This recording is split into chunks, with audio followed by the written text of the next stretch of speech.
A friend of mine, a dayan here in Yerushalayim, told me about a case that was recently presented in Beis Din. There were two neighbors that were arguing. One of the neighbors put up an air conditioning unit, and the unit was very close to the actual window of the neighbor's apartment. The neighbors complained about the noise that the unit was actually making. They were able to hear it during the night. And they were arguing backwards and forwards, who's right, who's wrong. At one stage, the argument got so heated that one of the neighbors, the one that was complaining about the noise, stood up and said, "Listen here, Ruvain," who was his neighbor who put up the unit. "My wife has a weekly meeting of all the women in the neighborhood. They come once a week into our house and they learn the halachas of Shmiras Haloshen, they learn Sefer Chovetz Chaim.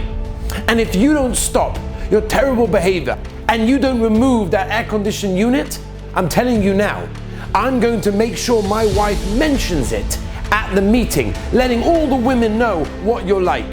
The dayanim couldn't believe it. Their mouths were wide open. The dayan told me he was there. The dayanim said to the man, "Did you hear what you just said? You have a weekly gathering to learn the halachas of Shmiras Haloshen, to learn the halachas of not speaking Lashon Hara. And there you are. You're going to relate to all the neighbors something which is clearly Lashon Hara?" He couldn't believe it.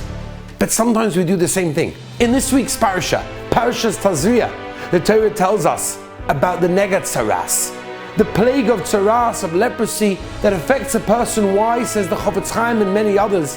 Because they spoke badly about somebody else. They looked badly to someone else. And that caused them to say negative comments. It caused them to say Lashon Hara about somebody else. What does someone who has Tzaras do?